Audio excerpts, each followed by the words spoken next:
hooking up the power cord to the trailer. We have this inlet here. We unscrew the cap, lift it up. We want to slide the cord in place and turn to lock it. And then we have this locking ring. So we want to spin the locking ring into place so it's tight. Once we do that, now we have a good connection there.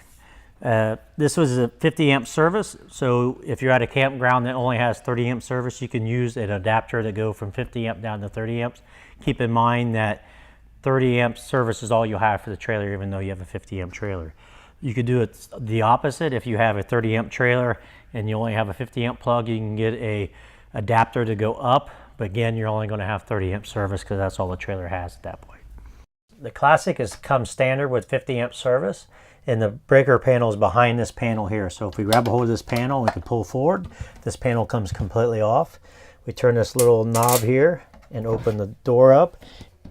In our system here, we have 50 amp service. We got our main breaker here with 50 amps. To the left leg, we have the black circuit, which is 50 amps this way.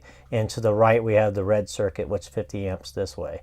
We essentially have a 100 amp service when we're plugged into the 110 with the 50 amp cord, because we keep the 50 amp separated and do not combine it as into 220. Now we have a GFI breaker here, which controls all of your areas that might maybe get wet, like your galley, your dinette, your lavatory, your outside outlets, those type of things, to help for a safeguard. So if those were to trip, you want to turn the breaker off and then back on. There is also a test button here. If I push that when we're plugged in, that'll actually make the breaker trip at that point, and then you can turn it back on.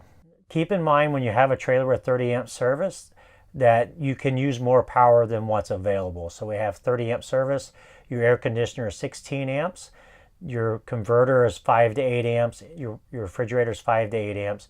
If I were to have those on and then turn on the microwave, which is additional 13 amps, I will go over that 30 amp threshold, which will cause one of these breakers to trip. You'll hear a pop sound and something might not work, like your air conditioner breaker might trip or your main breaker might trip. Simply go into this breaker box, turn the breakers off, and then turn them back on. That'll reset the trip breaker, and then we want to make sure we turn off some of the components so we're not running everything at once.